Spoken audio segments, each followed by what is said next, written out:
So hi Kelsey. Thank you so much for doing this interview with me this morning.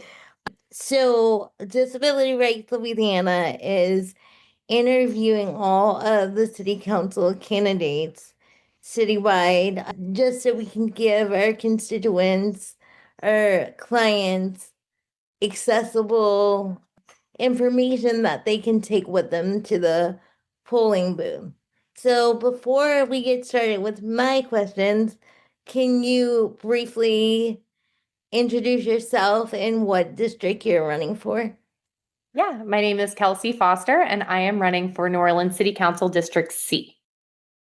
Great, great. So, what steps would you take to make New Orleans infrastructure and public spaces more accessible for all residents?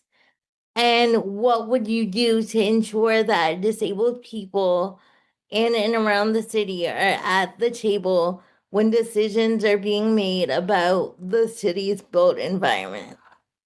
Yeah, I love this question because as a fully abled person, have been really frustrated by it in my lived experience already. As a neighborhood leader here in Algiers, I was a neighborhood president in Algiers Point for a long time, and the economic development director for Algiers for the last 5 years. We worked really closely with the city to design both the East Bank ferry terminal that exists now, the new boats, and also the redesign of the West Bank terminal that will begin this fall. And I had the pleasure to work alongside one of my neighbors, Stefan, who is a wheelchair user and a daily ferry commuter. And so Stefan and I took the boat together to work every day for 10 years. And for 10 years, I watched what would happen if someone forgot to unlock the door at the West Bank terminal that day because it was built before a accessibility like door opening button was in place, and it meant he couldn't get to work. And I watched even in the new design of the East Bank terminal as we weren't considering a way to get people over the railroad tracks safely and what that means for folks like Stefan. And so I was really honored to get to work with him and watch him.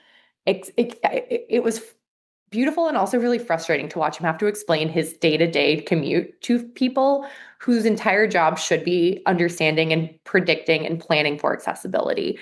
And so I think what I learned and took away from all of those experiences, kind of from East Bank Terminal, West Bank Terminal to the boats, is that while it is great to make sure that your design team is planning for accessibility, you've got to have resident voices and lived experiences involved really directly and on the front end, because we would not have a product that works as well as it does if it wasn't for Stefan. And I think that that's true of so many projects across the city. So I think for me, as far as the built environment, it is intentionality, but it's also got to be listening because nobody knows better than the people who are living every day with our current built environment, which I know is incredibly tough. And we have so much work to do. We've got to make sure that it's actually working.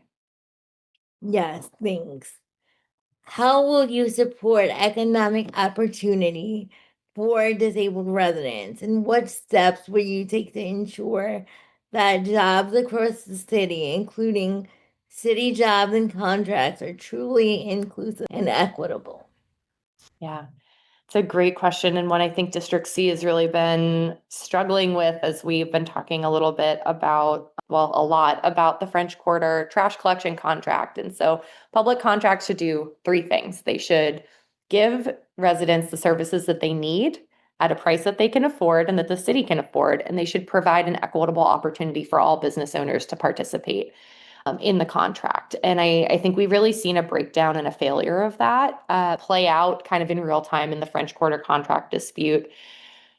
What we can do is, as a council, legislate that these contracts, these public bids, be more widely accessible. So that means getting information out more widely and better. We can legislate that there be hiring requirements, that there is no discrimination by anyone the city is contracting with for people. And this is across a lot of different issues, right? We don't want to discriminate against anyone contracting with city contracts based on race, based on age, based on ability, based on national origin. These are really important for any place the tax dollars are going to be spent. And then I think third, just making sure that, again, everyone in the city feels that they have a seat at the table when we are discussing what we're bidding and when we're bidding it. Great. And what is your vision for ensuring that disabled residents can access safe, affordable, and accessible housing across the city? And how would you address both affordability and physical accessibility in these housing policies? Yeah, housing is one of my favorite things to talk about. As an economic development director in Algiers, I was really frustrated by how difficult it was to get housing built in the city of New Orleans. It's one of the reasons I decided to run. I have the experience and the knowledge as a public finance professional and as an economic developer to know what it takes to put a deal together and to know how to finance affordable housing. And what's great is that there are actually some really great federal and state sources out there for low-income housing, for subsidized housing, for accessible housing. Often accessible housing is going to be financed through things like the VA, so focused on veterans or seniors. And I think we've got to be a little bit more creative about making sure we're building accessible housing that is for people across the spectrum, because we know that there are people living with disabilities and who need accessible housing who might not be a veteran and might not be a senior or a low-income senior, which is always going to be the easiest housing to finance. So I, as a council person, would look at some more creative opportunities and sources of that funding to make sure that we are building across all needs. And I also just, want to be really clear that this is a huge priority for me. We know the city of New Orleans needs up to 40,000 units of accessible housing to meet the current demand. What's really frustrating for me, especially as a District C resident, is that a lawsuit in District C by our current councilman, due to housing discrimination, means that we are currently ineligible for all affordable housing money from the federal government. It cost us about $26 million just this last fiscal year, and it will continue to cost us tens of millions of dollars until it's resolved. It is shameful that anyone in the city of New Orleans would put us in a position to be considered discriminatory. That is not a badge of honor. That is a badge of shame. And I think it is a imperative for any new council that we get this issue resolved and that we make really intentional and direct and explicit statements and steps to ensure that we are never in this position again, because discrimination in housing has absolutely no place in the city of New Orleans. No, it doesn't. So I get really passionate about that one. As am I, as a person with a disability. How would you work to expand access to mental health care within the city?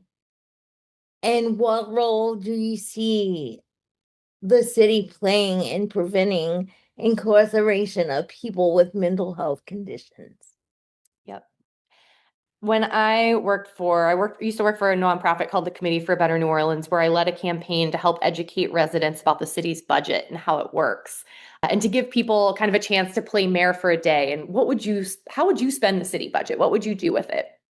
And every time, whether we were in a high school classroom or a senior center, in any neighborhood from uptown to the east to Algiers, every room, the number one question was, why can't I find a place in this budget for mental health care? That's what I care about, because every single person knows and loves someone who struggles.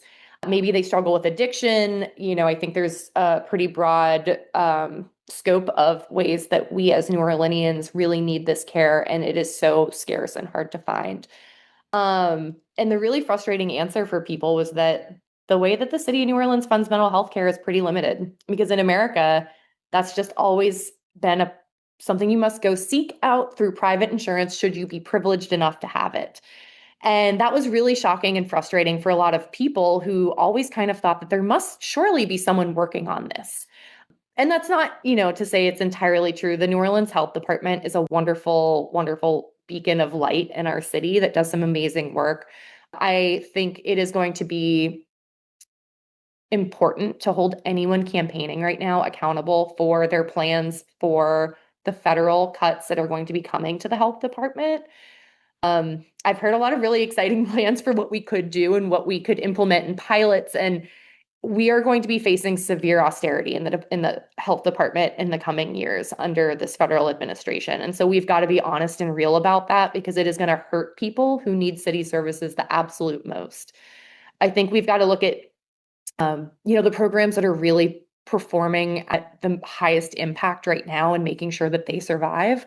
In particular for me, and I think this speaks to the second part of that question around incarceration, the city's new task force of social workers who are trained in crisis and trauma response, in addiction, in mental health, who are going out and responding to non-violent 911 calls or police calls to make sure people are being vetted for what services they actually need and where they could actually go to get help that is not Orleans Parish Prison.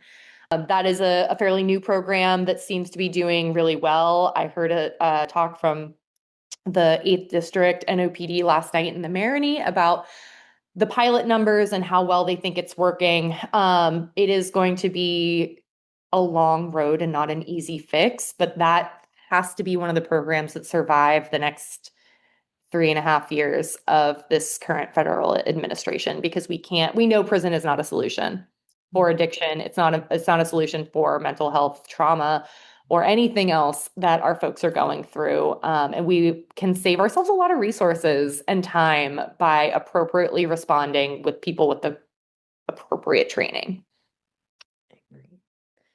And then to my last question, it's sort of a heavy one, but how would you advocate for more equitable access to Medicaid and other healthcare supports for disabled New Orleanians? And what types of policies would you support or oppose? Yeah, I think that it's really important not just to expand who is going to be eligible for these Medicare and Medicaid programs, but also thinking about the cost share and trying to get the state of Louisiana to be a more active partner in this work because really in a lot of ways it is incumbent upon our state leaders to make sure that this is something that is available to as many people as possible, especially again as we know that there are going to be a lot of federal cuts coming that are going to affect people who need public services the most. I think, I'm sure everyone who is running for any local office right now will tell you we've got to work really well with our state delegation. And that's absolutely true. Our state reps and our state senators have a really big role here. But I would also like to lean on our healthcare providers. We're pretty lucky to live in a city with some really great large system providers like Ochsner and LCMC that have a real role, not just here in New Orleans, but across our region and even now the state. And I think that they see the value in making sure that their patients have the ability to access the care that they need. I can't imagine anyone gets into the healthcare business to watch people unable to afford or access what their provider is telling them and showing them that they need. Sometimes I think, especially in a state like Louisiana, where the rest of the state, rural parts of the state, places that feel a world away from us here in New Orleans, sometimes industry voices can be louder than even our local elected delegation can be. And so I'd really like to work with our provider partners to make sure that they are really present in those conversations because this is a practical matter. It's not an ideological one. It's not a political one. Getting people the care that they need is a public benefit for every single one of us that live in this state. Yes, it is. So, Kelsey, these are all the questions that I have for you today. Do you have anything to add before I let you go? I just want to say that I guess maybe a final parting thought for me is that I think as New Orleanians, we're such a relational people. We're such a communal people. We really value our relationships and our connectedness to each other. And when I think about what I love about being a New Orleanian, it's when in the streets, at a festival, at a parade, at Mardi Gras, at whatever it may be, a block party, where I see people from across the city, people from different walks of life that all come out for some sort of mutual fun or good time or celebration of life, of culture, of whatever it may be. And I think it's really beautiful that in a lot of ways, being in the streets, being in community is something that is kind of by definition inclusive. And the only barriers we have to that inclusive community is there are built environments. And that is something that a government inherently has control over and the ability to impact. And so I really hope as a council person, I can make a world in a New Orleans where we can all kind of be in those streets celebrating together. Thank you, Kelsey. I hope you have a great day. Thank you. You too. Have a lovely one. And thank you for this interview. No problem. Thank you so much.